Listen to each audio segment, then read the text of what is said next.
one day.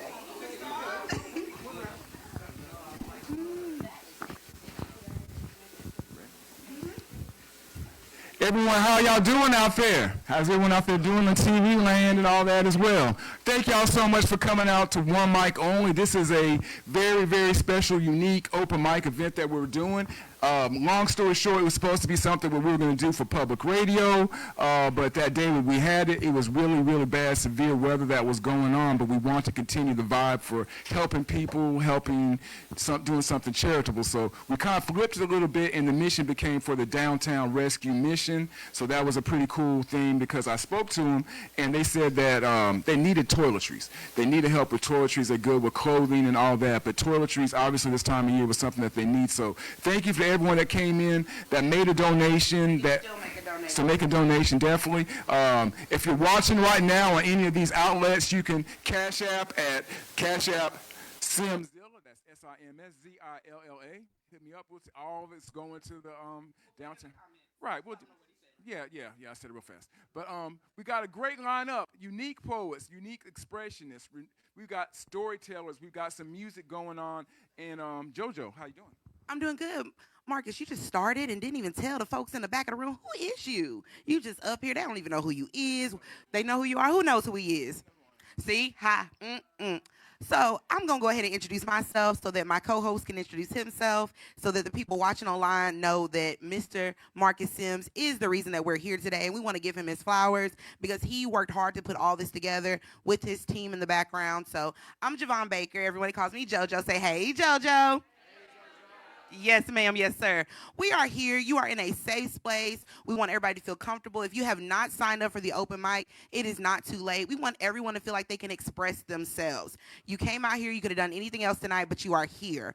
So thank you so much. Please donate. And Mr. Sims, please tell the people who you are, what you do, how they can follow you on social media so that they can share this for future events. Yeah, you can definitely check me out on IG, Simzilla, on IG, also on Facebook, Marcus Sims, and on TikTok, something on there. I don't know. I use it like once every month or something. But yeah, just follow me on social media.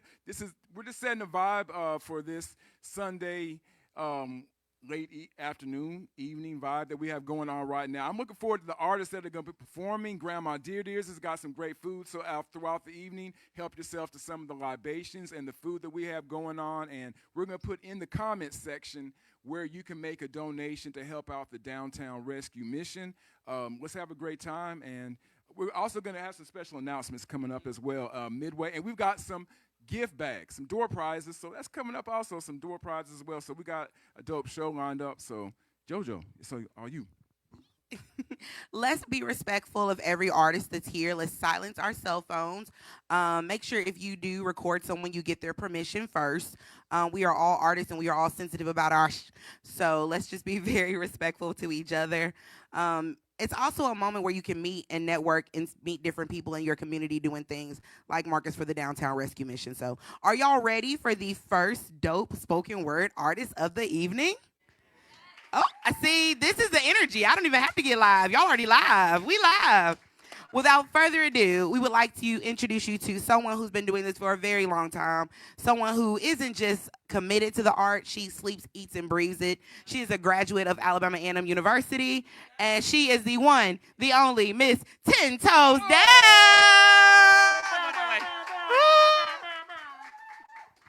Oh my gosh. I wasn't expecting so much love. I appreciate it. It is. Eat 'em up? Maybe. I'll think about it. How y'all doing? No, y'all was loud for me when I got up. How y'all doing? There you go. All right. I just want to say whoever created this little, appreciate you. Whoever brought it. Yeah. Because I feel a little bit free without my phone in my hand. So here we go. So again, I go by Miss 10 Toes Down. I'm going to let this be known. You do have my consent to record me.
multiplying my fandom and dividing my big-headedness so that I can be grounded in humility.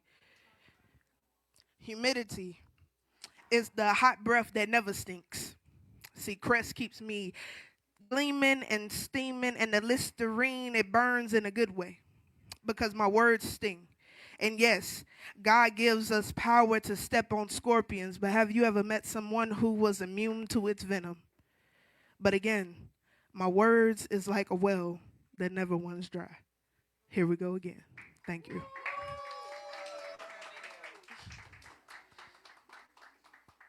Oh, yeah. And y'all can follow me on all social media. Uh my Instagram is official_Scorpio55. Yes, I'm a Scorpio. Shout out to the Scorpios. What else? Yeah, TikTok is just Aaron, honestly. And that's me.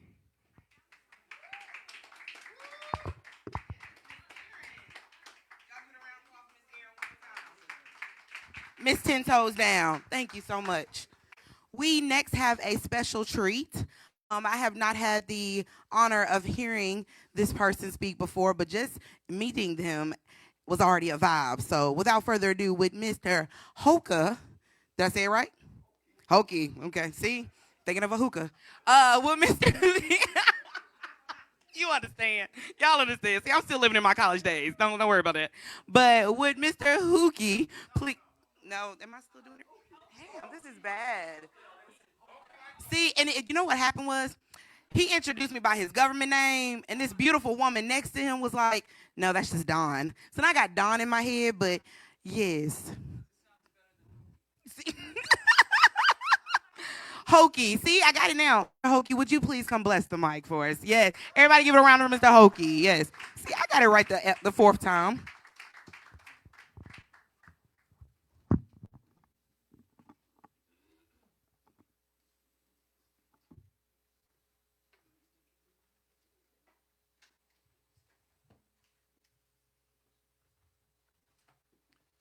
Hello, how y'all doing today? Right. Now we got that straight about the hokey part. So now that's Hoki, not Hokey. I want to make sure. So you know, no. But there's two different types of hokies. But this is Hoki. So let's see if I get this thing. Okay, we're gonna do a poem, and this poem's gonna have some background music to it. So let's see if I can go ahead and get the music. Okay, let me go to my files.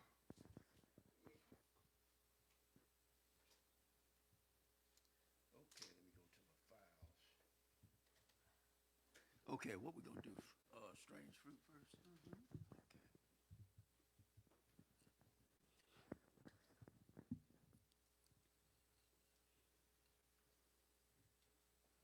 Okay. You got your music? All right, let me get it ready.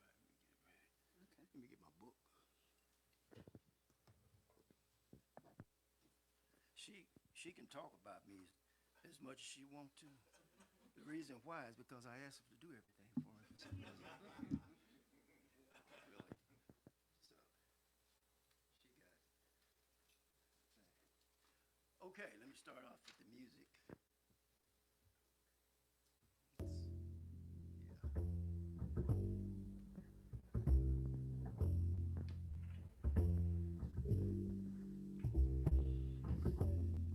Ebony bodies hang like effigies. An angry mob makes mockery. Wash their hands of the iniquity. Sit with pious faces on Sunday. Justice only for them, no mercy for the dark souls, people of Ham. Open season on men, women, and children for no reason but the color of their skin. Arrested and convicted with no due process. They rape, they murder, they call it justice. Smell of burning flesh, black smoke on the sky. A people fear for their lives, hoping God is on their side. Feeling the burden, questioning the reasoning for all the hatred, all the suffering. somewhere far away. In a summer key, a lady sings her blues of broken bodies dangling from poplar trees. The scent of magnolias, sweet and fresh. And then the sudden smell of burning flesh. Here is a fruit Somewhere for the crow in Alabama, in the midst of Nowheresville, a rustic panorama of curs and roadkill. for the No unnecessary stops in this parcel of God's country. No need to press my luck. The diehards have no mercy. Driving deliberately ahead, insulated in my cockpit. Creepy thoughts in my head. I can see and feel the politics. and The hills have eyes. I can feel the paranoia grow. Things are just not right. I can hear the banjos. They slap in the wrist for the innocent lost traveler. A more serious sentence for the guilty interloper. All too familiar. Guilty until proven innocent. In the rear view mirror, a truck closing the distance. I follow the yellow line, holding the steering wheel tight, not waiting any time, hoping I'm out before night.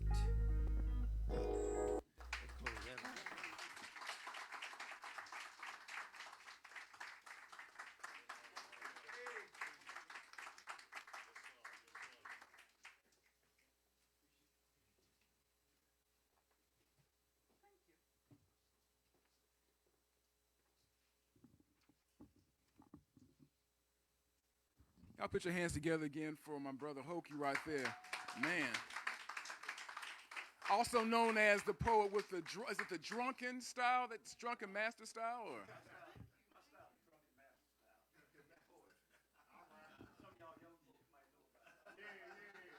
Right, right. You know, what we did is we composed the 5 deadly venoms of arts around here. Okay.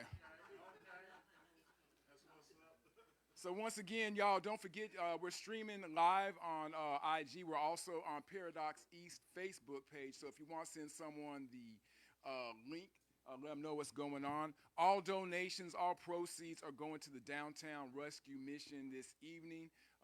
Lyrics Poetry with a Purpose this evening here at the Maitland Conservatory Listening Room. This next artist is a Renaissance individual, whether it's she's singing, whether or not she's rapping, whether or not she's doing poetry, spoken word. I think she also does plumbing. I'm like, she does battle rap. I'm like, you know, look, I'm gonna enter the field as an OG, you know, like, hit 'em up style, you know, start going in on all their family members. But I love her. She's a talent here in the Tennessee Valley. Please put your hands together for a tremendous artist, Humble Lee. Humble, come on up.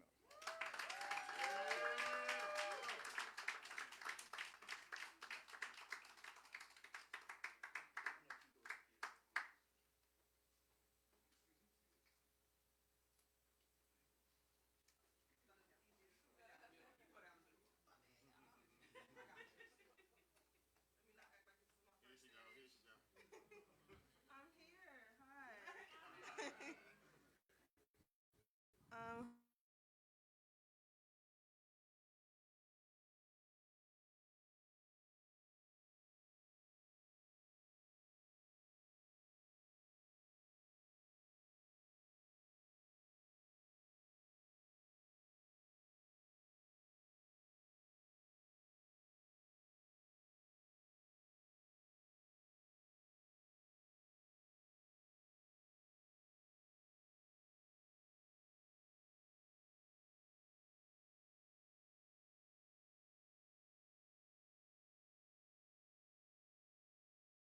Lord, now your flag is bright red to me. Warning, this ain't sweet. This ain't a disaccharide of glucose or fructose. This is a death amplified from the betters you know, but the bullshit you chose. I won't make this all about your fuck ups, but no, your side strokes could use a little new growth. Told me you were 10 toes, but not the love I thought you had. Don't know me. How did love you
better? But the way this heart bleeds, I could tip the pen in and use the blood for my ink. Thank you for the inspiration. It soaked up my whitest shirt. It soaked up so much in my mind it hurts. Wait, wait. White flags now red. Debating doing red flags in my head. Now I'm a grand old flag. I'm a high mighty flag. From the land to the shore, now these streets. Caused by friends I loved and men I loved. Now my flags are bright red to me. And that's that piece. Thank you. Is it good? Okay. I'm gonna do a song, if that's okay. Uh, bring me. Okay, say less. Good. Okay.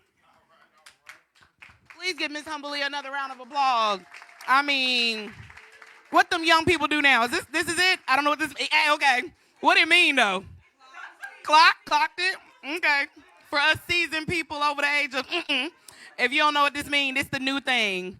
This mean it was good. Now for us original poets, we just snap. We just snap. Yes, thank you for gifting us with your talent. Thank you everybody for being here tonight. As he said, please, it's not too late to donate. Those watching online, please follow, share any of these artists. They are doing things in the community, and we want to support each other, all right? So, speaking of OGs, the next artist is not new to this. He's been doing this. He got books that represent all the things that he's been doing multiple times. So we put some respect on this artist's name because he is a spoken word artist. So without further ado, please give a round of applause for Mr. the one and only Mark Lacey. Yes. Thank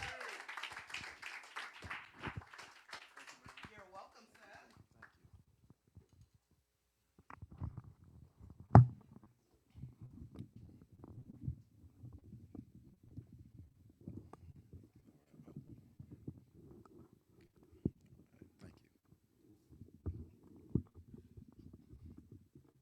Right.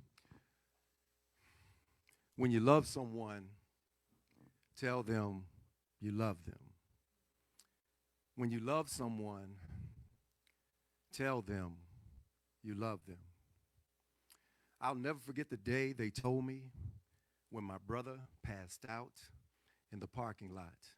I'll never forget how that pain resonated through my bones and shivered my spirit to depths unknown as my family didn't know what to think. Then came that horrible phone call stating diagnosis saying multiple sclerosis as San Andreas fault accosted my spine, producing earthquakes that nearly destroyed my heart as well as my mind. And there he was, Super Mark, Mr. Calm, cool, and collected, conqueror of all his fears. Until I woke up 3 o'clock in the morning, face all wet in a puddle of my own tears. As I peered in the mirror looking at those salty streaks, I suddenly realized I was only human. I tried to bag as a nightmare and throw it on the shelf. But the truth be told, a grown man can't stand to see himself cry, let alone anybody else. As I appeared out in the community, I didn't know who to blame. But I did know one thing. If guilt were a quilt, my whole house would be covered.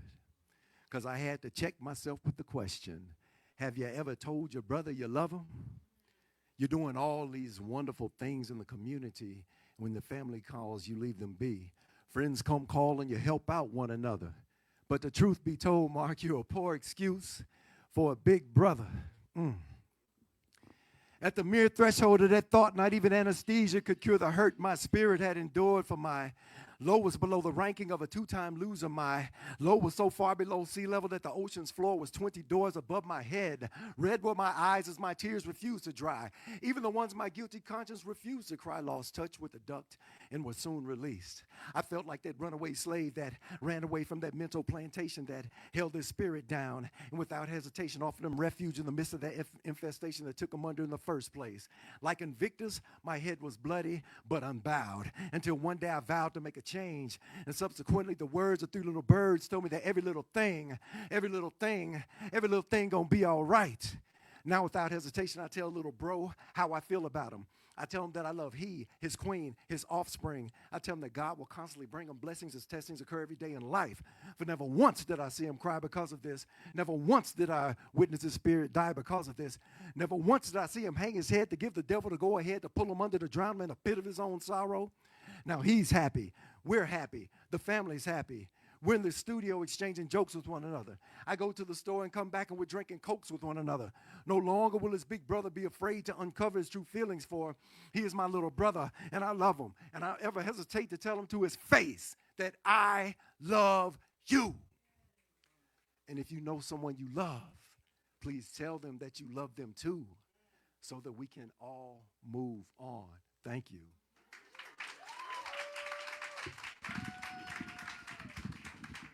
My name is Mark Lacey. Thank you so much.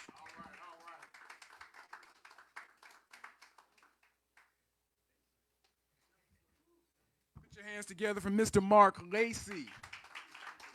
Represent Art and Soul Society of Expressions, and also a man with a lot of great books out, man. Go to marklacey.com and get some of those books. Support the great author, speaker, producer. A lot of great talent that's in this room right now. If you have not done so, please, if you're make a donation online at Simzilla. My cash app is all going to Downtown Rescue Mission. And if you're in here and you haven't made a donation yet, shame on you. We're gonna make that damn deal, man. Right, all this, right, because the price is going up the next. So I'm gonna let y'all know right now. This is gonna be like them Lettucey tickets, or maybe some of those Beyonce tickets. I'm looking at a certain person who revealed to me last week that they, like, Beyonce is just everything. I don't know about that, you know. Yeah, don't shade. Anyway, that being said, are y'all enjoying yourself? So coming up next, we've had different vibes. That's what we wanted, the different vibes going on around here, the 5 deadly venoms of spoken word and creativity. You know, can anyone in here name the 5 deadly venoms? Okay, bam, y'all suck. Toad, lizard, scorpion. Okay, anyway. That being said, right, that was 3. I know. It was frog, if you had to know, and Marcus. Right, that's that 5th deadly one. Coming up next, we have the 2025-2026 Alabama A&M Poetry Cup, also now known as the Society of Lyrically Advanced Poets President. Huh? Super? Okay, how many? They go through some. Anyway, put your hands together. She's the president. If there's poetry on this campus, she's the one who's going to handle it. Put your hands together for P5.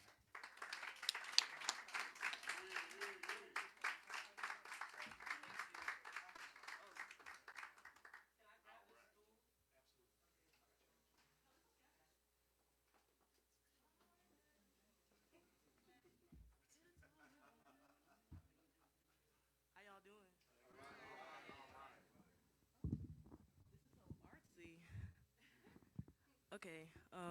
Shout out to Mr. Sims and to my yes. Oh, to what? Oh, what? I said shout out to Mr. I can't say that. Oh, shout out to Mr. Sims for the opportunity. Shout out to my brother Maurice Brooks for connecting me to Mr. Sims, and shout out to everybody for being in here. Thank y'all for showing up. This is something I wrote for the brothers of the community so that they will have a better understanding of their mothers or any female role in their life. It's called Quintessential Woman. Okay. I present to you a quintessential woman. A woman isn't just a person who can have kids or fix you a sandwich at 3 a.m. even though she's had a long day and you ain't thought about feeding her once.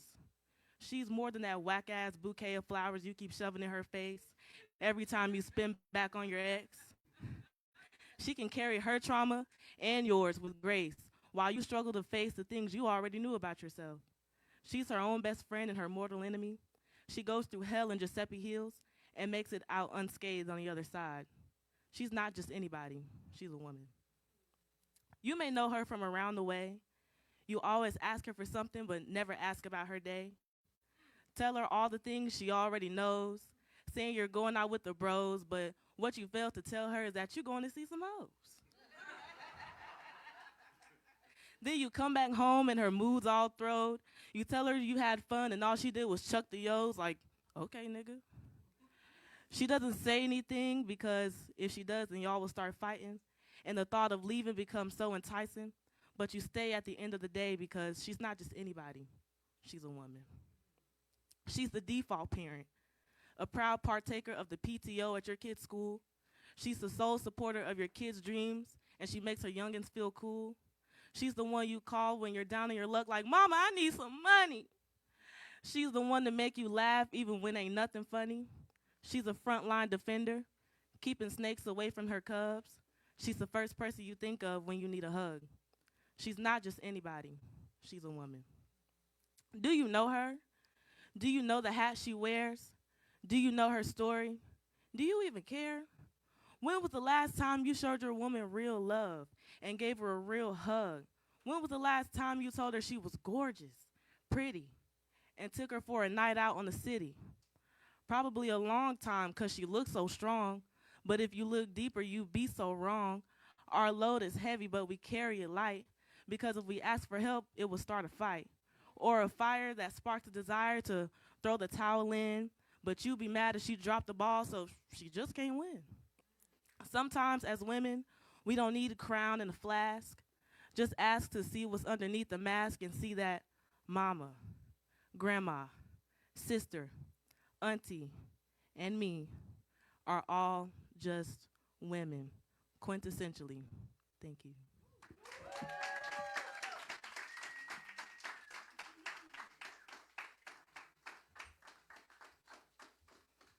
Let's give it up for a sister again. I mean, as women here, I know we all felt that. But if I'm being completely transparent, as men, y'all really should have felt that. Because we live this, we eat this, we breathe this. This is the testimony that we carry the weight on our back every day. So that was nothing for us. We look in the mirror and tell ourselves the things she said. But for the men in the room, I hope you really understood what that young queen just said. You ever know somebody who's been here before? That's the energy she was giving. Like, I didn't live this life before. My grandma, my great grandma, they all fed into that. So I give you your flowers, queen. Next, I want to introduce another spoken word artist, someone else who is an author, someone who will later on tell you about some things that he's doing in the community. I, like you, sis, have another name for this person, but if I say it, I'm going to get in trouble. So respectfully, I will just call them, Marcus, I will call them by their spoken word name. So without further ado, let me introduce you to the one, the only, Cooley the Poet.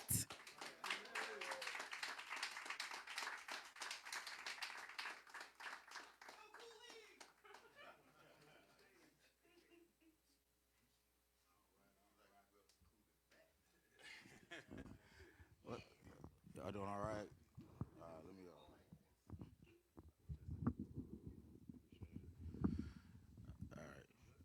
Yeah, we good. Y'all can hear me right. All right. Somebody once told me a couple months ago that the mic is your best friend. So we're going to talk softly and hopefully y'all can still hear me. So my name is School of the Poet. I got to adjust this a little bit, guys.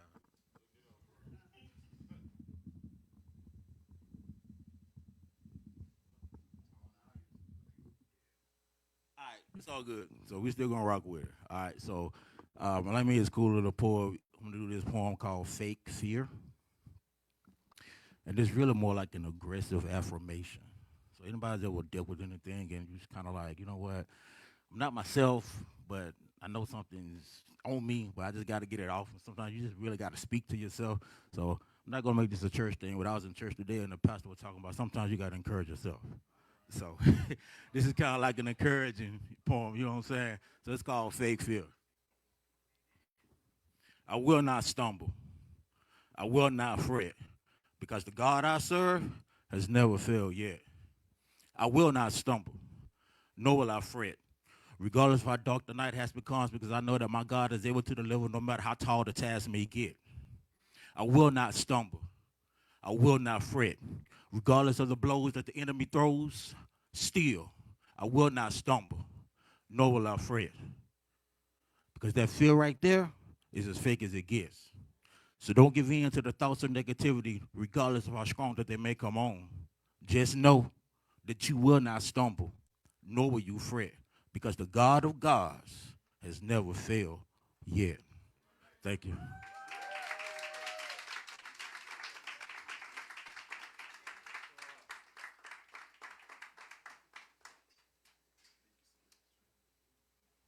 Y'all put your hands together again for Cooley the Poet. I got to give a big shout out to a guy that I've worked with on many occasions. My brother from Pulaski, Tennessee. I know he's another one of them guys. He's a DJ. He's a producer. He's an engineer. And what am I missing out there? Computer tech. The man works a lot, wears a lot of hats. He was one of the guys that was curating this past weekend the music soundtrack for the camp for Juneteenth. So I got to give a shout out to my man, DJ Scissorhands. Put your hands together for my man, DJ Scissorhands. This dude does a lot of positive stuff, so thank you for coming out. Our next artist, expressionist that's coming up, once again, she's like the same thing I was describing about Humble Lee, whether you're talking about spoken word artist, poet, rapper, singer, producer. She does it all, and I'm happy to say that I've just been a big fan of her music, her poetry, just her vibe. It's been pretty awesome. She has a song out called Gravity. I want all y'all to Google it, YouTube it, and stream it, share it, because it's really a dope song. She's not singing that today. I don't know. Is she? Is she? Huh? Is she? Who knows? I don't think she's. No, we don't know that. You don't know that. I don't. But anyway, put your hands together. Royalty is in the house. Stand up. Queen Kiani's in the house.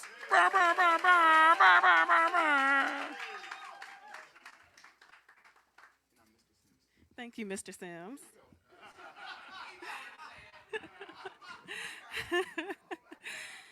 How are y'all doing today? I got a poem to share with y'all. Any mothers in the house? Hopefully you all can resonate with this one. Christopher tells me, Mommy, I know things you don't know about me, and things you don't want me to know too, but I'm quick to remind him you don't know everything, and I remind him that I know things too. See, out of curiosity, I asked him, what do you know? And he says, well, I know all my times tables. I know you don't like my daddy.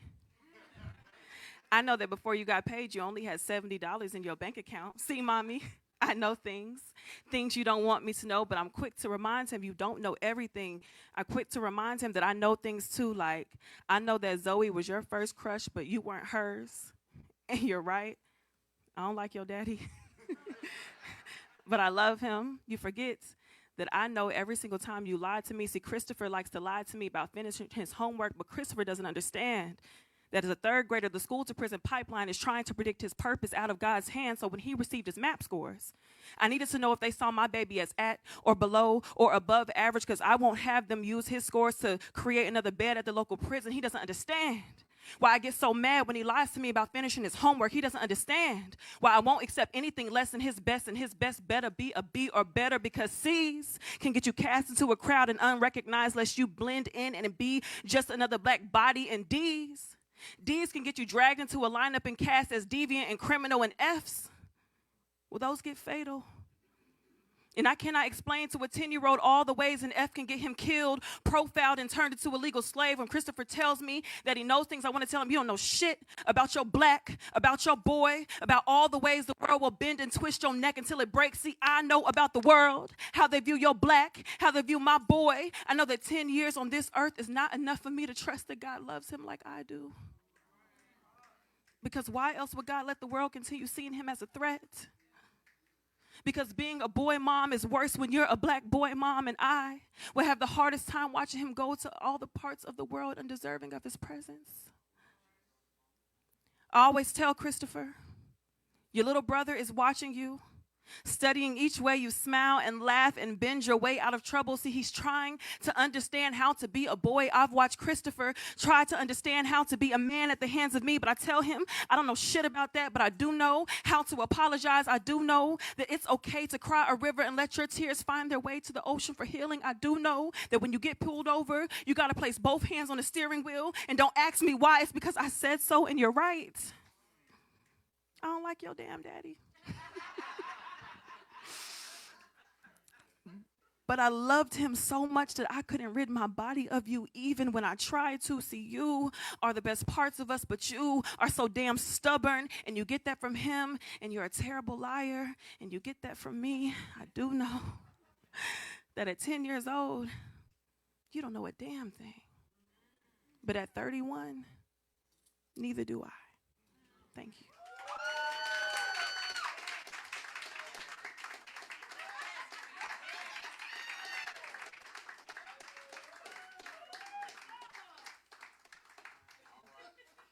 Y'all see how I had to unleash them deadly venoms on y'all. I'm still watching on Facebook or IG. Yeah, we had to unleash them on y'all real quick. So once again, thank y'all to everyone who's watching online, Facebook, Instagram, and everyone who's made a donation to help our friends at the Downtown Rescue Mission. Appreciate it so, so much.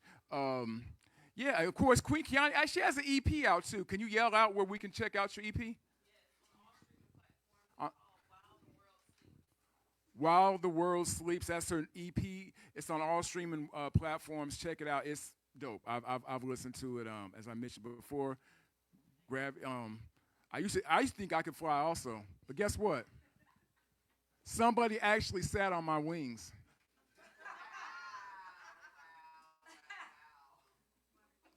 I was hoping you would help me out with the next line. She's not gonna help me out with that line. She's like, you're right. Put your hands together for one of my favorites, good friend, lover. She's awesome, poet, writer, thinker, just a good person, and also she threatens me like every time we see each other. But hey, that's love, right? Love is threatening, like a honey badger.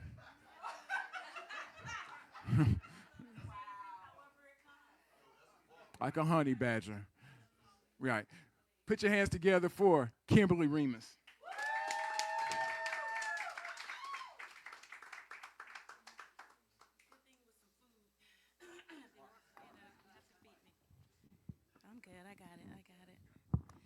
All right. What I got for y'all, let me see. No, I thought I had it, but I guess, okay. You got it? You hear me? Okay. I only found out about this today. So I was looking through some things to see, okay, what am I feeling? Because my emotions have been all over the place for the last 5 years. So what you're about to hear, those that have heard me, you've never heard like this. It's called My Country 'Tis of Thee. My country 'tis of thee, sweet land of liberty, the country where nobody is free, the country that before me gave birth to a nation by C-section. The original terrorist he skillfully painted as colonialism and patriotism. Killing off the buffalo for sport, he lied, he deceived, and he took native lands by force. During antebellum, his wife sat on the porch drinking tea, pretending that he was not lusting for me, punishing me because her husband drags me out of my bed and takes me forcibly. You didn't see me, but I saw you take my brother behind the barn in the coldness of night. You defiled him. And when your wife cried, "Wait, rape," you lynched him because she, like you, was caught in the throes of lust for him. I saw you. You shackled my body, treated me with vile, sadistic brutality, but then you made it your mission to shackle me mentally and emotionally. When that mission failed, you could no longer use me. You devised methods to exploit me and exterminate me systematically. You tried to take everything from me: my language, my culture, my religion, my identity. I would leave, but where would I go? You erased everything and anything that made me me. For hundreds of years, you planted fields of lies, and then you sold them like commerce from sea to shining sea. Around the globe, you planted and harvested hate for every hue of me. My country, 'tis of thee, sweet land of liberty, the land where nobody is free, not even the one in power you see. Because he is bound and shackled to the lies he told and his fears of being exposed.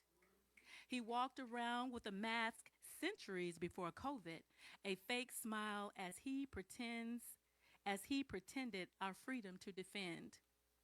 He parades his family in church and sings with empty belief. Because even the white Jesus he worships is make believe, you see. Painting the world with propaganda that the Savior is white, with blonde hair and blue eyes, he misled the ignorant. So naturally, he feels threatened. He doesn't call on God or Jesus that he made up. Instead, he calls his friends in white sheets, and the next day, we wake up to strange fruit hanging from the poplar trees. Well, that was yesterday. Today, they've traded their white sheets for badges and blues, good old boys singing executive orders, dressed in ties and suits. I saw you then, and I see you now. I live with your family in what appears to be, no, you live with your family in what appears to be a nice home. But in reality, it has three sides and no back. It's as real as a Hollywood movie set. My country, 'tis of thee, sweet land of liberty, where nobody is free. I'm also in the Army, so those of you don't know. I wear your uniform, pledge allegiance to your flag, but somehow the rules still don't apply to me. You use and abuse everyone, the Mexicans and even the Japanese. There is no limit to what you would do in the name of power and unadulterated greed. So the next time you're tempted to tell me to leave, just remember, please remember, that it was you who came to my shores and took me. My country, 'tis of thee, sweet land of liberty. I am the light, and there is no sunscreen that can filter me. Don't worry, America, I don't hate you. I love you in spite of you. Loving is what God created us to do. Oh no, you don't know him, not for real. But please understand, I've mastered your language, and since you insist upon acting brand new, I'm feeling obliged to ring the bell and school you. Someone has to win, someone has to lose, but there doesn't have to be a battle. To fight is something we choose. To fight with more than weapons of sharp tongue and wit, you can catch these hands sealed with a kiss. My country, 'tis of thee, sweet land of liberty, the country where nobody is free. I've seen you, and today, sir, you will see me too. Feel me? You feel me?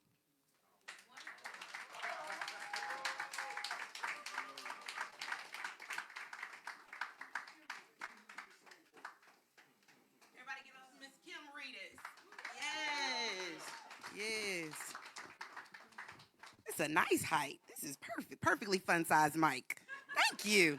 For you taller people that had struggle, I don't have any struggles. This is perfect. Y'all enjoying yourself so far? Y'all enjoying the spoken word artist so far?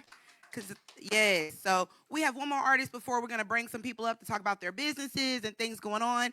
But before we get to our last artist, I felt inspired. Is that okay? I felt like I was just here for a moment to share the love, but I got something to say. Y'all gonna let me? Y'all feel good? Okay. You, Queen, actually inspired me to do this piece. So it's called Know Your Worth and Add Text. Know your worth and then add text. A celebration of unmatched black excellence. My black is beautiful. My personality is phenomenal. My hair is on a journey to new discovery. Each coil is testimony of growth. Each twist is a protest against comfort. My mind is racing far beyond my control. Thoughts spiraling faster than my body can control. My heart is falling. Falling for a love I've never truly known. The kind that sees me, holds me, and doesn't ask me to shrink. My arms are sore from carrying the baggage, generational curses, destruction, responsibility, aches. My feet ache from the stress of 4 jobs, no sleep, still no money to eat. My thoughts race so much in my sleep, I forget how to breathe. Rest ain't rest when survival steals your dreams. I know my worth, but I struggle to add text. My worth is priceless, yet I discount it like a clearance sale. What is the problem with us as black women? We hold the whole damn world on our back and break it in the process. We birth nations, heal communities, pour from empty, and still get questioned. A black woman is a queen. I think we can all agree. But what queen do you know still slaving in the field, in the house, still taking care of master, still fixing plates and fixing broke systems? What the hell do I look like working 25/8? And for those who do not know, that's 25 hours, 8 days a week. I know the math don't math. But they never taught me how to multiply myself without subtracting my joy. Work, sleep, pay bills. Work, sleep, eat. Work, sleep, shit. Work, sleep, cry. Work, sleep, pray. Work, sleep, drink. Work, sleep, die? I refuse. I know my ancestors fought, bled, and birthed and died so I could rise, so I could rest, so I could say no and make it a sentence. So I could wear the crown without apology so I can exist in full color, not just survive in grayscale. Black excellence in this country, what a joke. It comes with a heavy price. And financially, that means nothing compared to those who have to pay their life with their price. But I refuse to pay with mine. I will add tax, and I ain't talking about that refund you later tax. I'm talking about that black girl luxury, add to the cart, take a day off, give yourself grace, and don't explain to nobody kind of tax. Add tax like telling the world, when you see me, speak to me, hear me. Understand this. I will not sell my soul to be happy. I deserve joy without discount. I deserve peace without permission. I want love that doesn't ask me to lessen myself. It's been a long time and a long time coming, but I know change is going to come. And it starts with me. And hell yeah, I know my worth. And I am an African-American woman, loud, outgoing, 99% crazy, ambitious, extra, misunderstood, emotional, unemotional, independent, intelligent, a leader, a hustler, a healer, a work-addicted, God-fearing, magic-making, phenomenal woman. Thank you. And from this day forward, I will not only know my worth, but baby, I'm adding tax to that worth. Thank y'all so much. Thank y'all for giving this space. I have performed that one time in 5 years, so I thank y'all. Without further ado, I want to introduce somebody, that I look up to as a spoken word artist because he is verbally just so skilled with his tongue, and I do mean it like that, and you'll see why. No, not like that. Shit, no. You'll see why in his spoken word artistry, which is why we told the children to leave the room. This is not live, right? Yeah, turn the camera that way. Thank you. Thank you. In his words, this is why I'm leaving. Marcus, this is why I'm leaving. In his words, he will come up and express himself in a way that's very beautifully and artistic. So without further ado, his name is completely inappropriate. See? It's not me, it's him. Everybody give up completely inappropriate. Okay, make it make sense. Please make it make sense. Make it make sense. These build-ups lead to fuck-ups. Woo. First of all, I want to say thank you for all of the poets that have come today. It's hard on the mic, and the words that have been spoken are beautiful and uplifting and positive. Give yourselves a hand. This won't be none of that shit. All right, and to our TV audience, if your kids have not heard about Santa Claus or the Tooth Fairy or any of these other characters, you might want to get them to leave the room because they don't need to know the truth about any of this shit. So my piece today is called Why Cupid Had to Die. I used to not believe in love, but I wished that it was true. I wanted to dream those dreams I often dream and to do the things that lovers do. But sometimes it's easier said than done. I mean, how do you know exactly when it's the right one? I've wasted time with Cupid. Cupid made me sick. Silly wings and arrows and a little baby dick. After all, what does a baby know about love? He doesn't have a cue. He thinks he found the perfect one, so he shoots an arrow at you. He played his fair share of jokes on me. I'll be the first one to admit. First one he told me she was my sugar love, and it turned out she was some bullshit. Cupid just shrugged his shoulders and said, hey, let's try again. Saying love ain't always perfect and you can't always win. I was young and naive and said to myself, maybe Cupid's right. I'm not giving up on love. No, not without a fight. So hunt for love we did again. My eyes were open wide. I looked for love dang near everywhere. Oh, love you cannot hide. Then one day Cupid turned my head and said, man, there she go. I strained my eyes to look at her and then said, Cupid, how the fuck you know? He said, because she's beautiful. She walks with style and grace, and truly, when she glanced at me, my heart quickened its pace. He said it's more than just simply physical form. From what he had observed, he looked into her loving heart, and it was more than I deserved. I almost stared a hole in her. I had a fixed and constant gaze. Every movement, every gesture, every smile, every sound, I truly was amazed.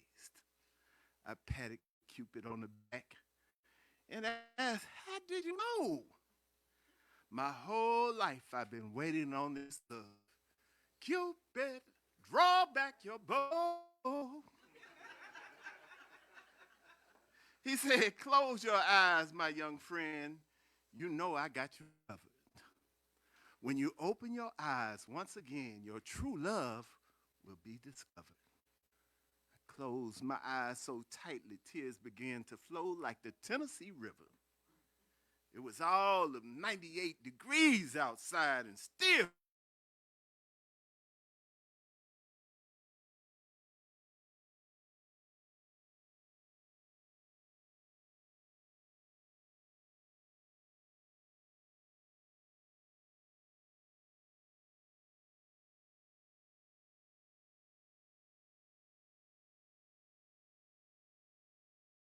remember, we have a deal.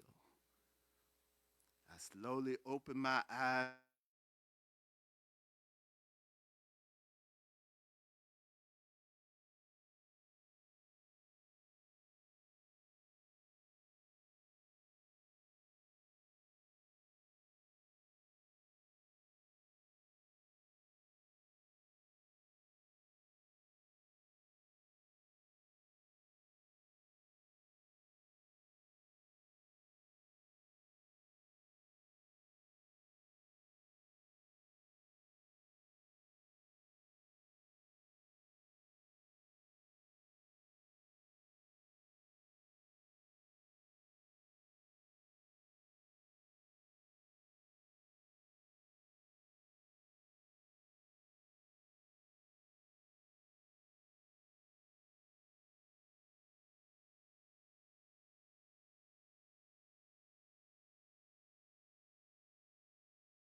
in Alabama. It is our white linen open mic honoring, celebrating, saluting black excellence. So if you haven't done so, please follow our Art and Soul Facebook page for all the details. That's July the 27th. That's on a Sunday. It's going to be a great event. We've got special guest singers. We've got a special art display from our good friend Bert Corbin. And you know we always have the great food from Grandma Dear's in the house. They're catering as always. So July the 27th. Mark your calendar. Mark your calendar. Mark your calendar. White linen. So let me go ahead and hop on Temu now. You know, get that out for right. You know, and. And last but not least, I want to bring up my man Cooley the Poet. He has a special event coming up as well. Cooley, could you tell us a little bit about your event coming up? If you can say, well, you can project right there. I believe you can. Yes. Oh, there we go. 2 mics. When did this happen? The budget went up around here. So on July 26th, the day before White Linen, I'm the owner of It Flows From the Heart, as you can see from my shirt here. And we are doing a celebration of parents. It's kind of bent up, but it's a flyer here. So what we're doing is, God put it on my heart to just, I got plenty more. So God put it on my heart a couple months ago to acknowledge all parental figures, not just mothers and fathers, but grandfathers, godmothers, godfathers, mentors, coaches, any type of parental figure, because oftentimes throughout the hustle and bustle of the day, life, you're not told thank you nowhere nearly enough. So this event is going to be on July 26th at New Gooch Place in Madison, Alabama, and it's just to honor all parental figures. Now, we're going to bring you in, we're going to feed you, we're going to entertain you. We can have a vendor set up where you can shop if you want to. This event will be hosted by the one and only T. Mill. Yeah, so Man, there we go, T. Mill. I know him. Man, yeah, he's a man. So, and also that day as well, we have wonderful artists such as Charles Harris. Anybody know who Charles Harris is? Charles Harris is going to be there. Anybody heard of Brian Easter? Brian Easter is a wonderful saxophone player. He's going to be there. I'm going to be performing live poetry, as well as I'm going to be dropping my new book as well. So I already have a book out on the market, plus audio book. But I have some flyers here I will pass around to everyone. But please, please, please, please, please, if you are a parent, if you own a goldfish and you're still alive, you're a parent. If the goldfish, pet moms are welcome, as long as they're still alive. Now, if they hanging on by dear life, then okay, but still, if they're hanging on by dear life, then I don't know. You might have to check your credentials. Yeah, but you can get your tickets from scanning that QR code on the flyer, or you could go to ticketleap.events and just type in a soulful celebration. You can find your tickets there. But again, it's going to be on July 26th at 1:30. Yeah, 1:30 for VIP. We're going to start the show around 2 o'clock. And it's going to be a great time. Live DJ, live band. And for some of the younger generation, we got this nice, fly, young cat, I call him, coming in with a Caribbean style. YWB, he's posted on the flyer. So we're going to have something for everyone. So July 26th, Madison, Alabama is where you want to be at. All right? Awesome, Appreciate you. Awesome. So you all know some of the events that are going on. Don't be a sucker, MC. Be there. I'm talking to you, and your mama. Be there. All right. So check it out. Question is, anyone in the audience have, for the month of June, do we have anyone that's had a birthday? Anyone that's had a birthday? Humble has had a birthday. Well, we have a gift bag for you, Humble.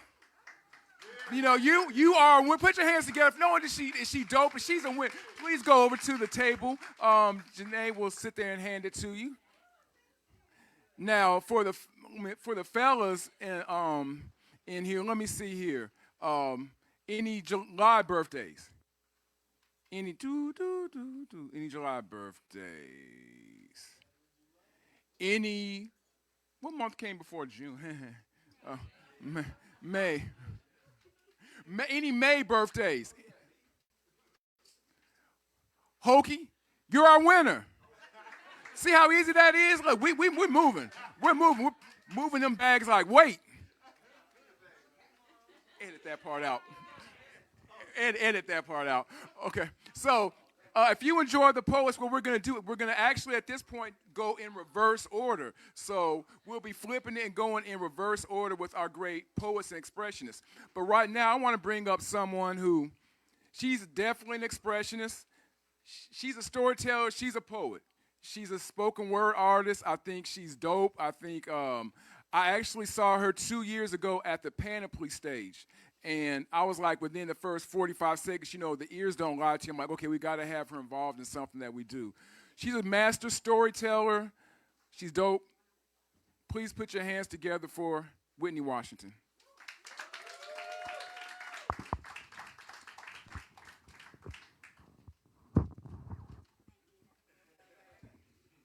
There you go.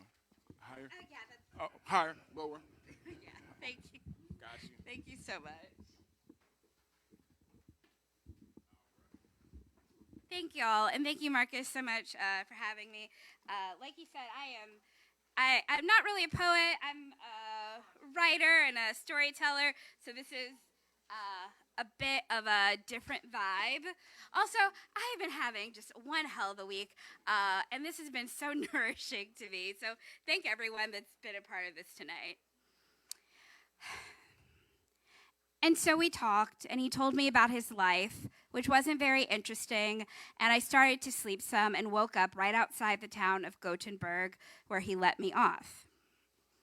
I've been there, I said out loud to myself upon reading the last sentence of the 3rd chapter of Jack Kerouac's On the Road.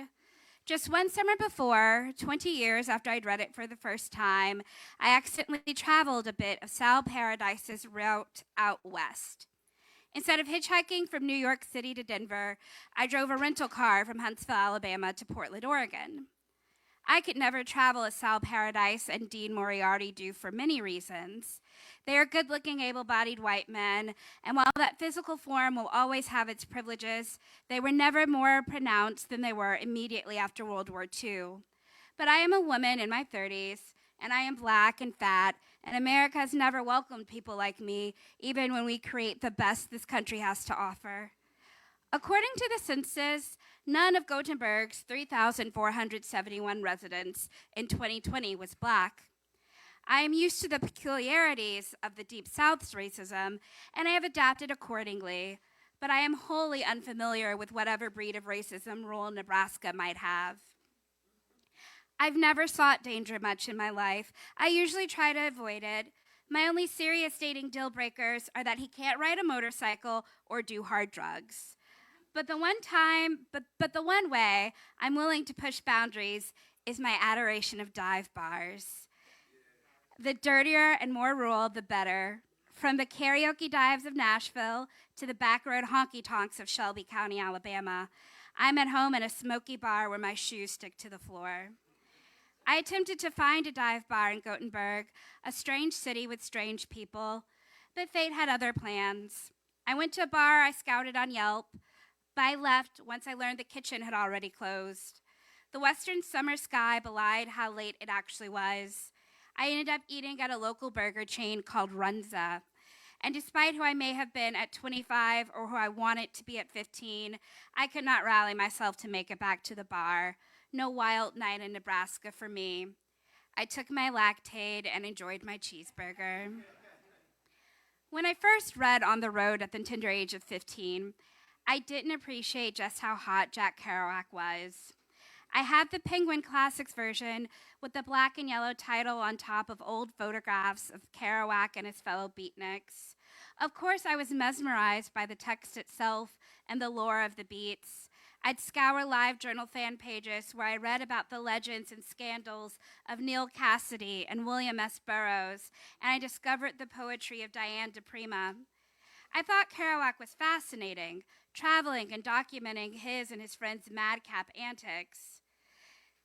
But at 37, I have a new appreciation for Kerouac. He is manly with thick dark hair and a strong jawline. He has done manual labor and driven women to madness. It also clicks for me that this must have made his life that much easier. A good-looking man with some intelligence and desire to see the world can go wherever he wants in life, even if it's just to Denver. The next morning, I woke early and found a tiny coffee shop in Gothenburg. I fueled my body and the rental car before heading out. I hit a couple more of Sal Paradise's hitchhiking destinations, including Oglala and North Platte. Somewhere after North Platte, I switched from streaming music to hear what was on the local AM radio on the way to Cheyenne, Wyoming. Farmers are talking about predictions for next year's crops. They don't sound very optimistic. Neither do I. I was so far away from Alabama that it might as well have been a different planet, but the bad news was in Nebraska too. The idea of the great American novel seems silly. How would one book encompass the meaning of or the spirit of America within a few hundred pages of one person's story? Many would say that On the Road is a strong contender, and that's not unfounded. It captures America's post-war exuberance and hunger. It's about freedom and exploration and pushing yourself to whatever your idea of greatness is. It is also implicitly, at least, about how that freedom is mostly reserved for white men who are not only able but encouraged to leave their responsibilities behind in the name of wonder. If the 20th century's great American novels were about America's expansiveness and wondrous possibility, maybe its current iteration needs to be about how insular and limited we've become. Sal and his friends are so hungry for knowledge and connection, but I want nothing more than to know a little less and be a little less connected. I wonder if those sweet beads knew how good they had it. No constant contact with everyone they've ever met. No pressure to keep up with your responsibilities on the road. No tethers. Of course, I'm sure the women in their lives didn't feel that same freedom. They were very tethered, if not to those men, then to their kids or apartments or jobs or moms begging them to leave those men. I may not know the freedom of being a white man in the 40s, but I also only know a fraction of the bondage their women felt. Sal and his fellow travelers in the back of the truck have a grand old time in Cheyenne. He spends 5 of his 7 remaining dollars trying to impress some girls, but enjoys his night out with his new friends just the same. Cheyenne is where our journeys diverge. Sal goes south to meet up with his New York City literary friends in Denver. I keep west towards Salt Lake City and eventually Portland, all of us in awe of our own Americas. Thank you.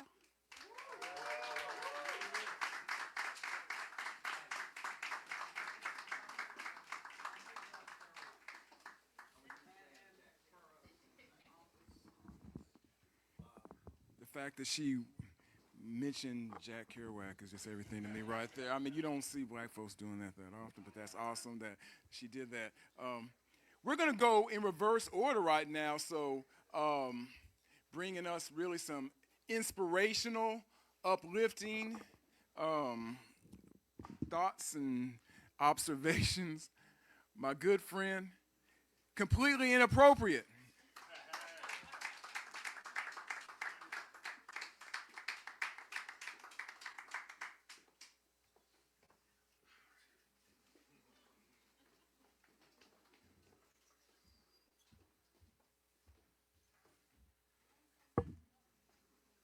And just so y'all know, I'm not a drinker, but I done had 2 or 3 cups of something back there. I don't know what it is.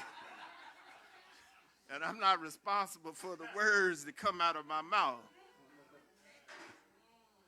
But, and I also want y'all to know that I am not a criminal. And every piece that I do is not involve me going to jail. But this piece is. And it's called How I Almost Went to Jail Trying to Get Some Tail one hot-ass Bama night. One hot-ass Bama night in a hot-ass Bama town. My phone rang after booty call hour, and that means it's going down. Tawana Seward called me up and said she was angry and distraught. She told me she didn't know what to do, that her man and her had just fought.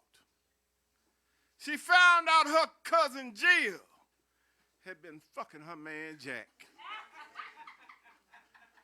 And she didn't want to kill him, but she wanted to pay his fucking ass back. She said she couldn't think clear and asked me if I could assist. And my brain said, do not get caught up in this drama. But my dick said, do not resist. I said, come on over, I got a plan, and this won't be lethal. I'm gonna do you so good it'll linger for a while like diabetes in fat people. Stroking you like nothing you've ever known, because honestly, there is no equal. And every deep stroke would be like every great movie. You know there will be a sequel. 15 minutes later, Tawana Sue was in my boudoir, butt naked on her knees. Turned her head, looked back at me, and said, may I take your order, please? 2 all beef patties, special sauce, lettuce, cheese on that freckled sesame seed bun. And though that brown eye winked at me, I'm probably not the one. Every stroke was a nuclear note, bomb dropped, target acquired, boom! And after a while, instead of fucking, it smelled like cross-pollination in the room. Then I licked it like a postage stamp, folded the envelope and sealed it. Screams of passion let you know I put in work. Damn it, boy, I thrilled it. But apparently, my neighbors thought something in my house had gone terribly, terribly wrong. Because the next thing I know, my bell is ringing, ding dong, ding dong, ding dong. I was walking to the front door, dick swinging, arms out like I had them big-ass muscles. But suddenly the cops came busted in, guns out, shouting, where's the damn kerfuffle? I said, hold on, you must have made a mistake. What's all of this about? She said, we had several calls about some screams and someone said a loud shout. He said, out in the street, they called it murder. I said, but in the back room, I just ate her hamburger.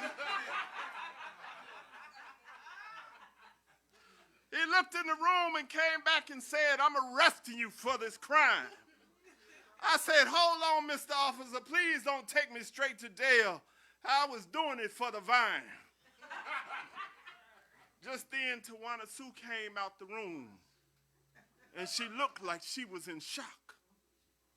And what Tawana had failed to tell me was her man, Jack, was a motherfucking cop. Now, usually I don't kiss and tell. What we do is our secret delight. But normally I don't end up with a billy club stuck in my ass as the result of a fight. Tawana Sue was fine, I must admit, but damn it, that shit wasn't right. And that's the story of how I went to jail trying to get some tail one hot-ass Bama night.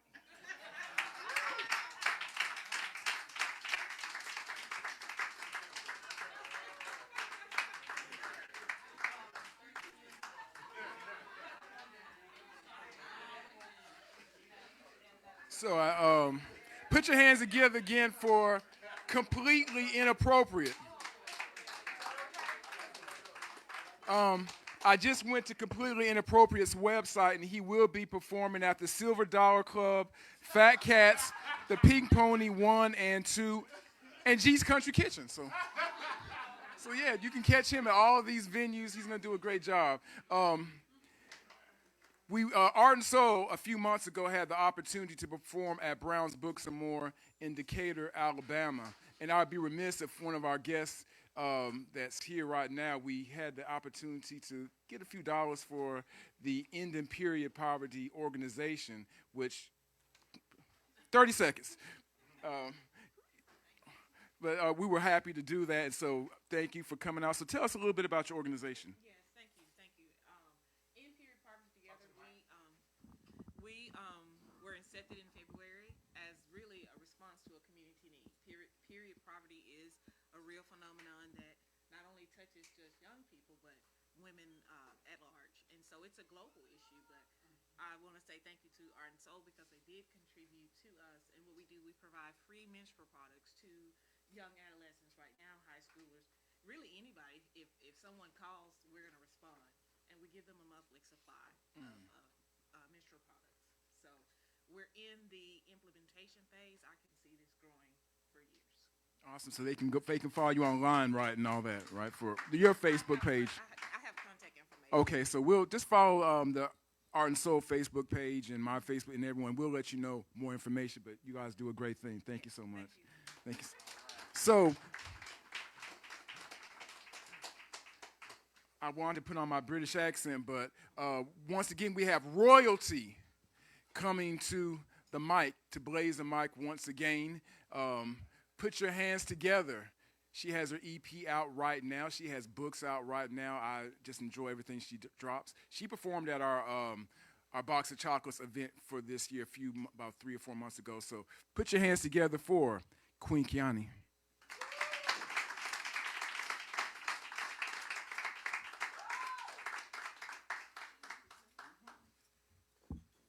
Hey, y'all, I'm back.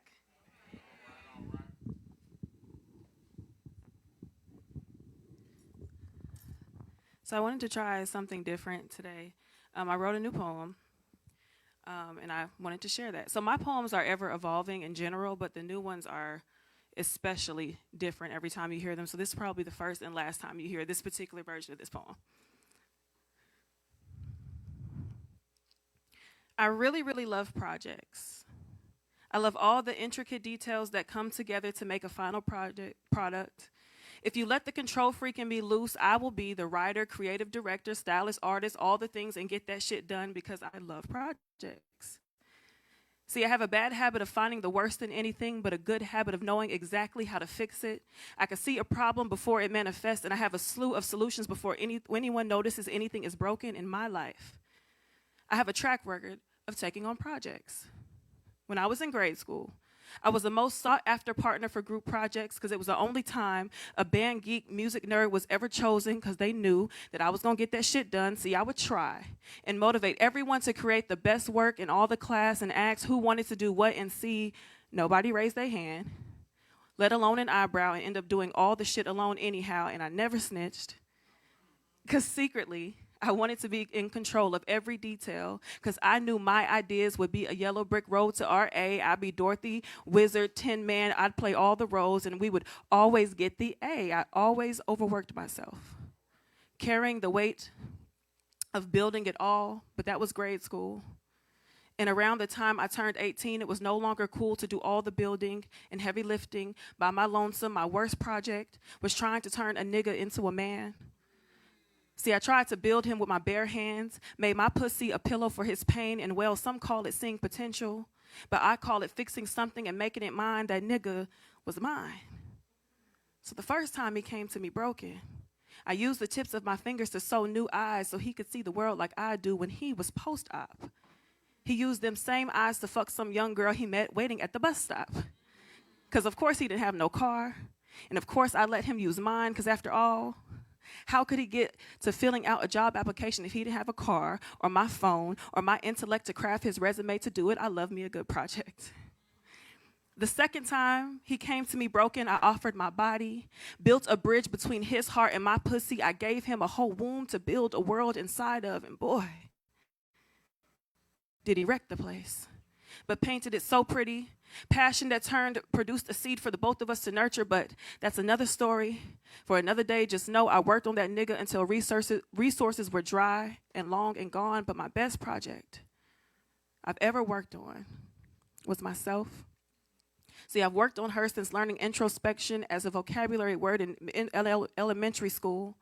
I found myself digging to all the parts of me that needed fixing first. I tried to fix my skin. See, I stayed inside all summer long just to make sure my melanin didn't get any darker. But the problem with never going outside is you forget that the sun exists. So I had to build summer inside my chest. I found warmth in my pen. 100-degree weather was no match for my mama's wrath. Anyhow, I wrote songs, I wrote poems, and journal entries about all the ways I could fix me. I was only 14. Trying to figure out the complexities of anxiety and depression, trying to find a solution for silos of fat folds and stretch marks that crossed my stomach. My problem was my body that I stuffed into size 15 jeans I had to get from JCPenney's because I couldn't shop at 579 like the other girls around me. I fixed it with a water fast. I fixed it by praying to God to make me skinny like all the other girls, so I'd find me pretty, and so my mama would too. See what I've learned? It's the only project I have control over is myself. That potential means nothing when the foundation is rocky. That building a man is much like building a bear. You could stuff as much love as you got into his face, but it don't mean shit if he don't know how to take it. So these days, I let a nigga be exactly what he want to be. These days, I get to decide if I'm going to stick around and do all the construction on a nigga or myself or on our love. And most days, I choose not to work at all. On most days, I am the only project worth protecting and managing. Thank y'all. You can find me at Queen, Keiani, on all things. I did want to mention, thank you for shouting out the music. Humble and I released a song about 2 weeks ago called TYT, which stands for Take Your Time. It's by me and Humble Lee, and it is on all streaming platforms. Thank you.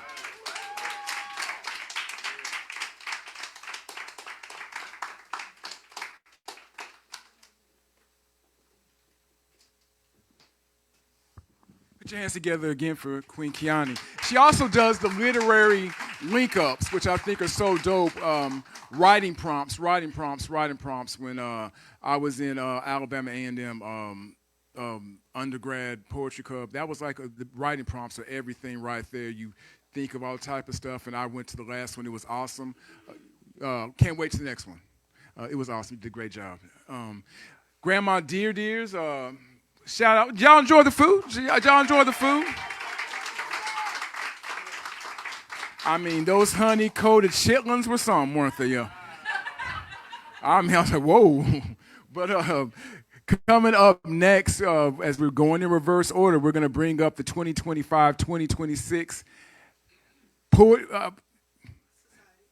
the Society of Lyrically Advanced Poets. Poetry Club. Poetry Club. Put your hands together for P5.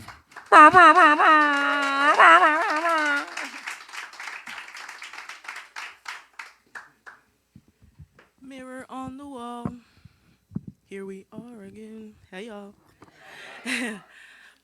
So before I go, I thought it would be nice and right to just tell my God, the wonderful, one true living God, thank you.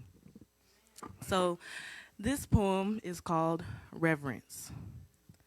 How beautiful and merciful is it that he found it fit to save a sinner like me. 1,000 tongues will never be enough to say, thanks for all the times that you made a way and showing me that flowers still bloom even when the sky is gray.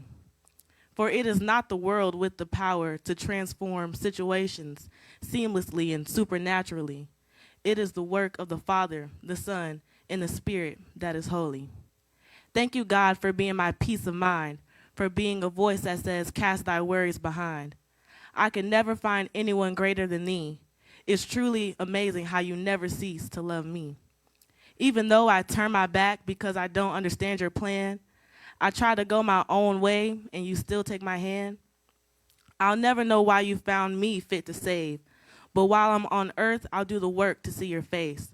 Anoint me with your oil, O Holy One, and touch my soul like skin in the sun. Thank you, God, for giving me the gift of gab. I'll do my best to give you glory and to show my enemies, even those that are kin to me, that they can't get best of me because my God is always next to me. Thank you for picking me up and turning me around and saving me from the cesspool of sin I was in. I believe in your Son, Jesus Christ, in me. He will forever live within. Alpha and Omega, Creator and Destroyer, King of all kings and Lord of all lords.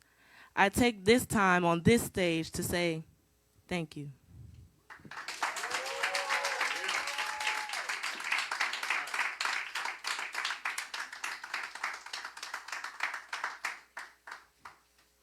Put your hands together once again for P5.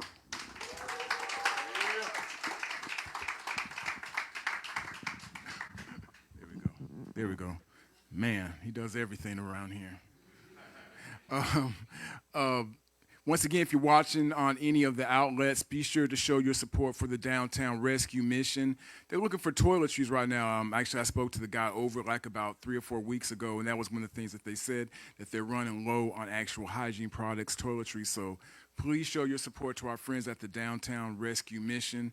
If you're watching this, if you're enjoying it, that's just one of the things that we're asking. Show your support. You can drop off. I think they're taking donations 6 days a week. You literally can just drop it off and drive off, so please consider that. Put your hands together again, once again, for he's more than a spoken word artist. He's a producer, a social commentator, an author. The Whiskey House trilogy books that are it's a trilogy, right, Mark?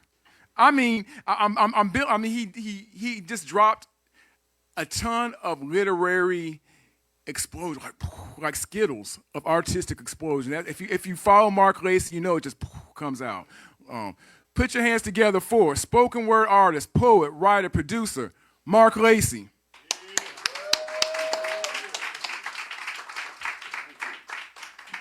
Thank you, thank you. I want to tell you a story. I want to tell you a story about the grit, the MC, the spoken word artist, and this cat called a poet. The grit once said, "This time the revolution will not be televised." Gil Scott-Heron.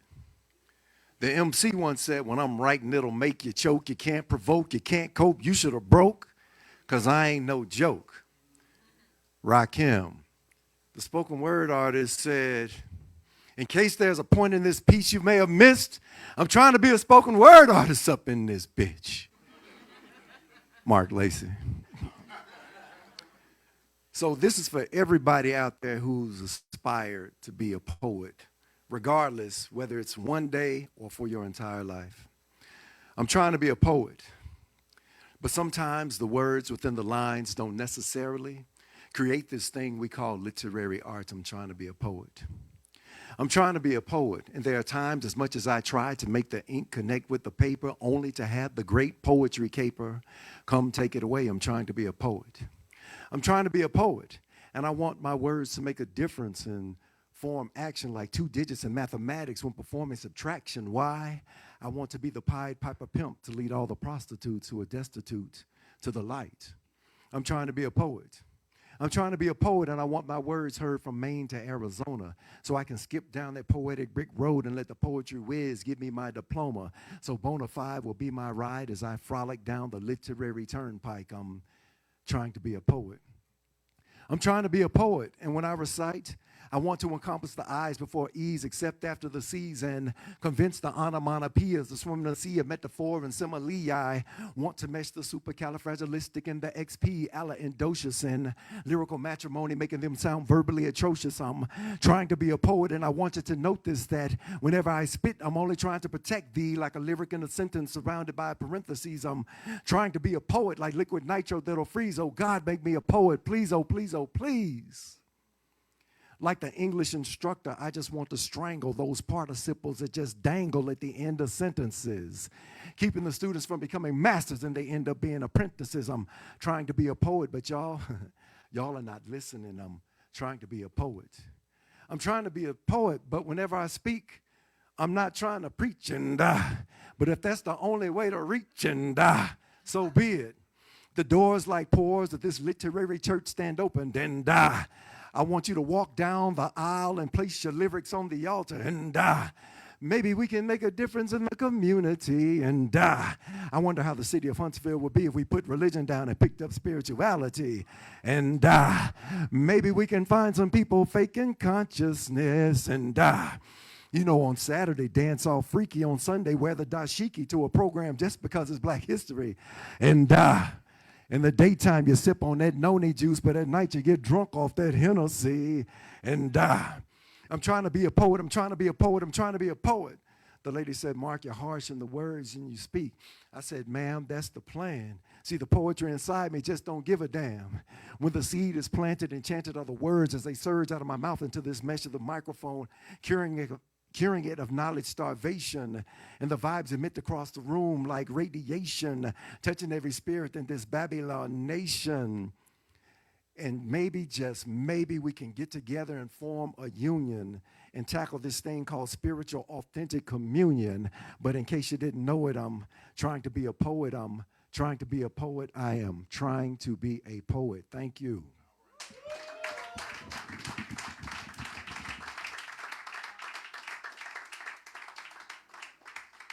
Put your hands together again for Mr. Mark Lacey. Coming back up, I'm happy to bring up the multi-talented. She's a poet, writer, singer, expressionist. She's a battle rapper. I mean, that right there just puts her in a whole nother league for everyone else. She's a battle rapper. That just says everything right now. But put your hands together for Humble Lee again.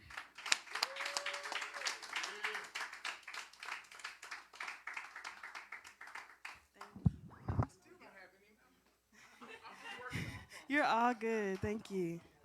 So I'm a full-round creative. Hi, sister hands. I'm going to sing for you, if that's cool. This piece is called Flying. I'm ready when you are.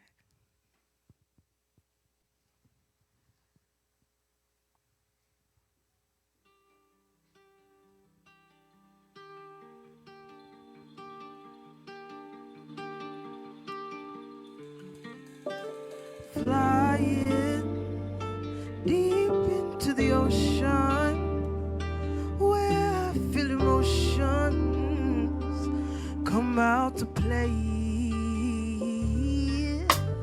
Flying, ascending my devotion, translucent to the world. I'm not your average girl, a pearl it waits for no one.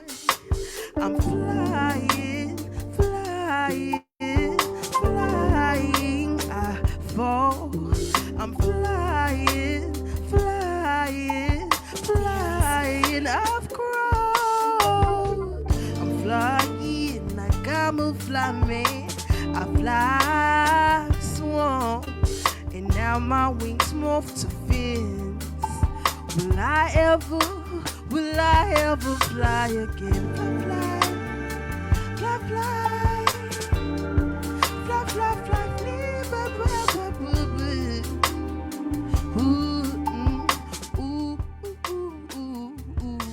listen, wishing that my fins were my wings again, swarming to the deep and relive my sins. Caught it our own pen, but the paper way. You can't phone a friend, ain't no paper man. Wishing that my fins were my wings again, swarming to the deep and believe mine. Caught it all on pen, but the paper way. You can't phone a friend when that shadow works of bliss. Often battle these demons, better rapping, bad habits, seeking just where the body's head. I show it its body back, no space for trash. I detest these cycles I place on retest. Wanna see her, wanna be her better. These brothers ain't ready for the weather. No, nah. I'm flying on, I'm flying on, but you can't stop me now. I'm coming back around, 'cause I'm flying deep into the ocean, where I feel emotions. They come out to play. But I'm flying, flying, flying. I fall. Let me hear you say it.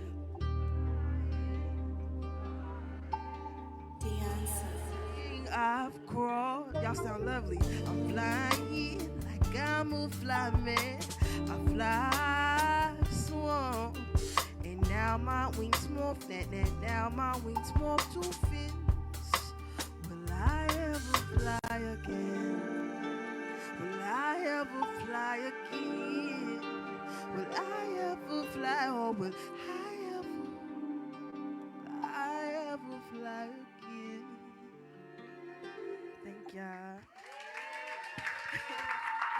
Thank you so much.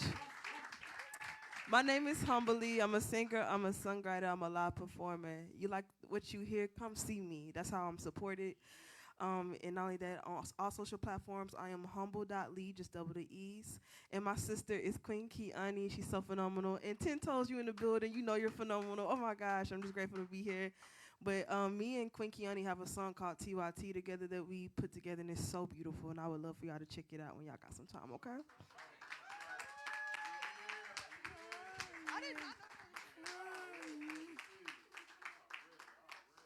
Man, the town has been diverse. It's been awesome. It's been everything this Sunday evening. Have y'all been enjoying yourself? Like I said, the whole thing was to bring folks together. Maybe you've never heard these performers before. Maybe hopefully before you go here, you follow everyone on social media, whether Facebook, Instagram, TikTok, whatever, that you follow them, you stream their music. And we're down to our final 2 expressionists this Sunday evening. So we're going to bring back up the master of the drunken style. I mean, right. I mean, there's many styles that you have out there, horse style, cobra style. His style is the drunken style, which the drunken style is to throw you off, if I'm correct. You don't expect that style, and you're like, where's he going to do next? You don't know. That's the point of the drunken style. So he's about to use it right now, the drunken style. My brother Hokey's coming back up.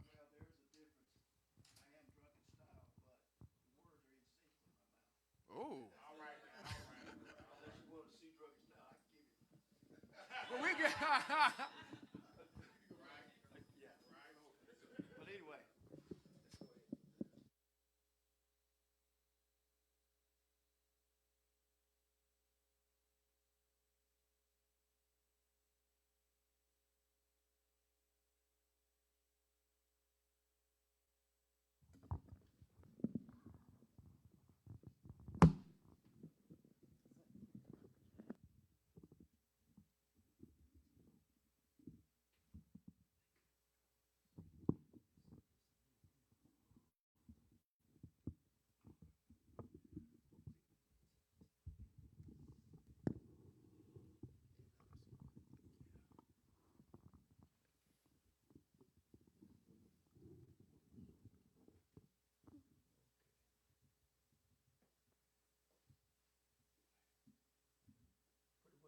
Pin drop in here.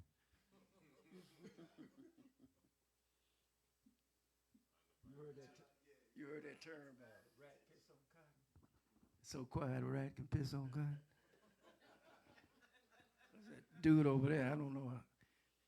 Said, inappropriate? Yeah, I can't. I got some stuff too, but I don't know if I can bring it. But since you brought yours up here, makes me feel like I can actually bring some of my stuff. But mine might be a little bit more surreal. Might take a little bit.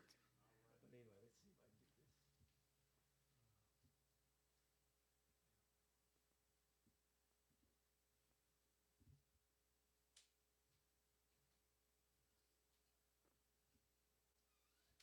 Okay. Get the music playing. I need to go ahead and reconnect on it. Oh man.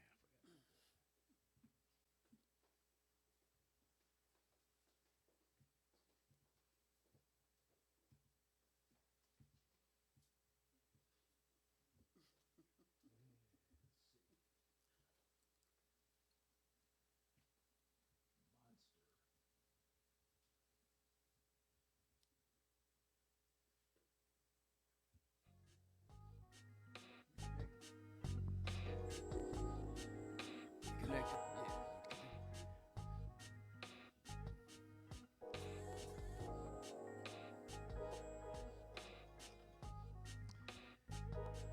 Karen throws hate bombs with rosy red vitriol.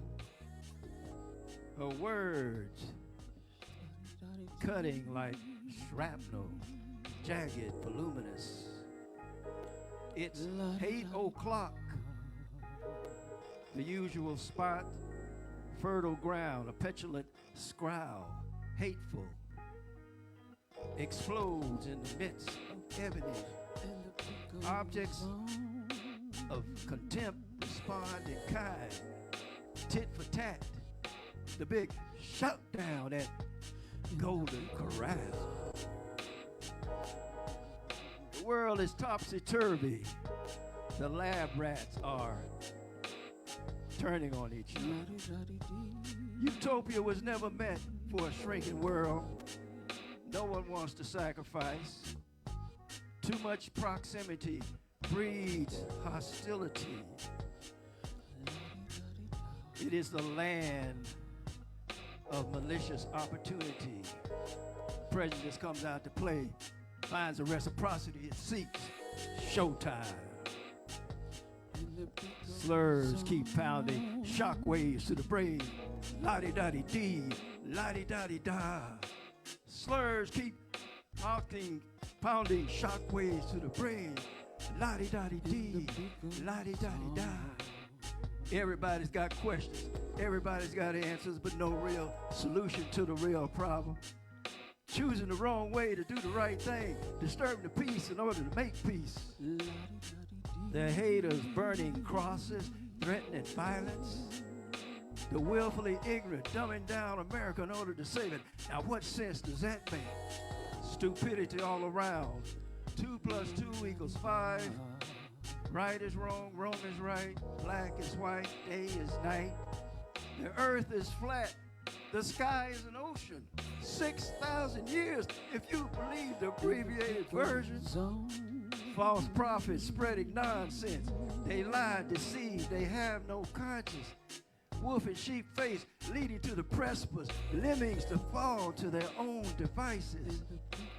Yeah, to their own devices. Pride goeth before the fall. Crooked politicians keep spreading lies in town hall. They build houses of hate with the bricks of Judas. When will they learn hate has no loyalty? It can't be trusted. The wolf in sheep face leading to the precipice. Wolves in sheep face leading to the precipice. Can't be trusted. Karen Yes. throws hate bombs with rosy red vitriol.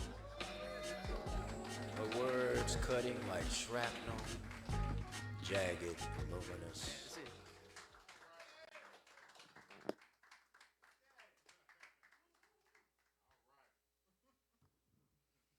Put your hands together again for Hokie again, for the great artist, the great expression that we're seeing here this evening. As we're wrapping everything up, I want to thank you all so much for coming out. This has been an awesome evening so far, but we've got one more expressionist to rock the mic real quickly. She's going to do a great job. I'm a huge fan of hers. She's going to come up, she's going to rock the house. She's a poet, spoken word artist, an author. She's a creative. I mean, I Googled her. I looked at her LinkedIn page. And trust me, she's another one of those folks. That's one of the cool things about artists is an artist does one thing, then they have like 18 other things that they're masters in. So please put your hands together for Miss 10 Toes Down.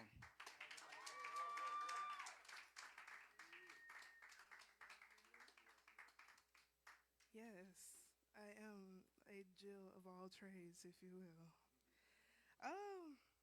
I don't know how I feel about this, but we already know I don't do disclaimers, so I'm just going to say this is a smooth ending. Yeah.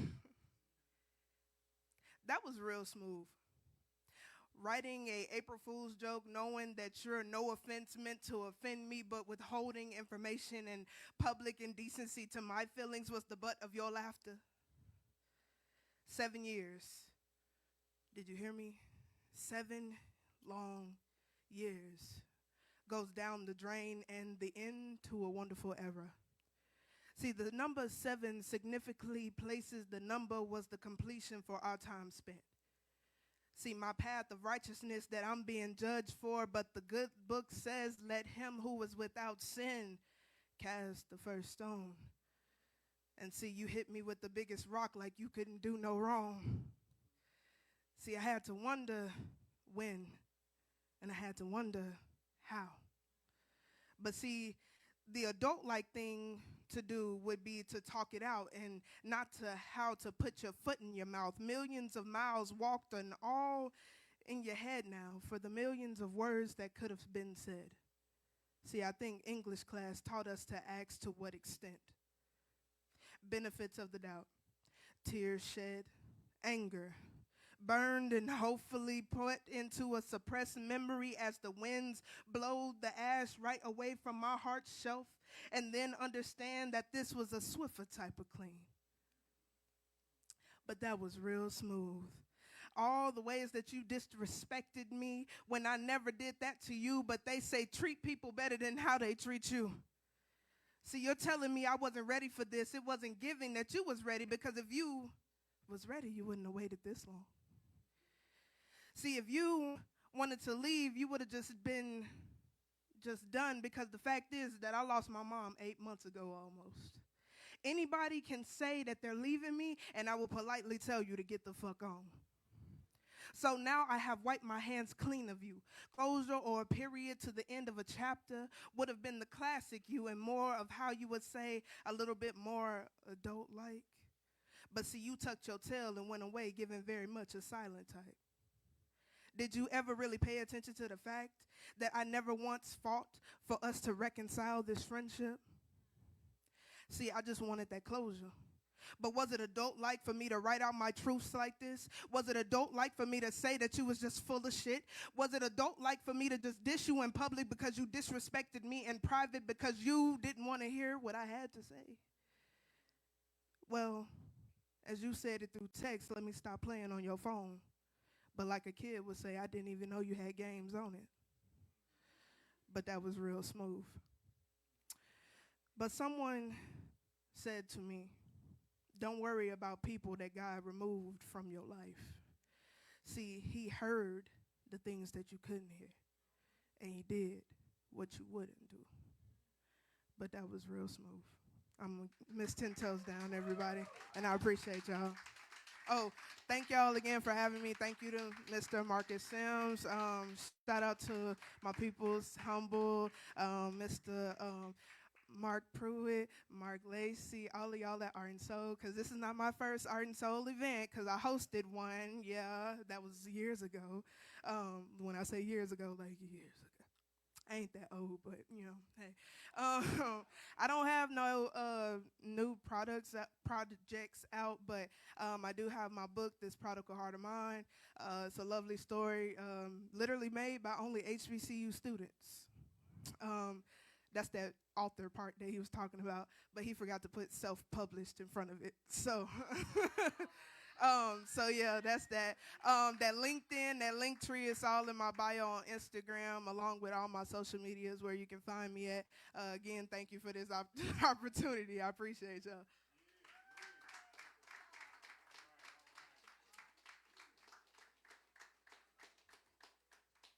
That old Mr. Sims, boy, he just gets older and he forgets a lot of stuff, doesn't he? That old Mr. Sims. Right. You know what I'm saying? Real quickly, my main man, smoother than 1,000 glasses of Arbor Mist. My man, One Heart. He has some words he wants to give y'all real quick. One Heart, you have something? You said you want to justify yourself.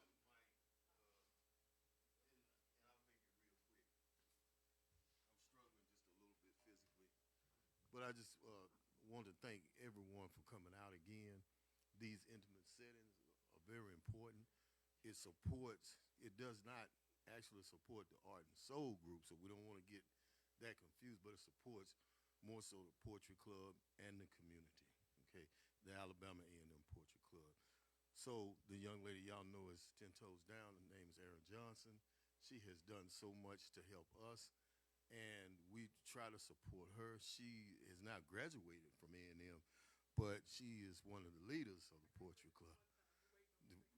That's right, okay.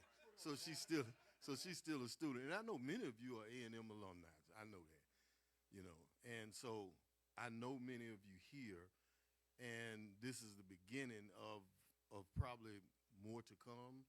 So I always say, if you got something to say, when I would talk to the students at the Poetry Club, for now over 11 years, I've been affiliated with them, and they kind of pulled me in because Mr. Sims right here, he tricked me, he bribed me actually, got me over there to the Morrison Theater one day. So I tell them, speak your pain, speak your truth.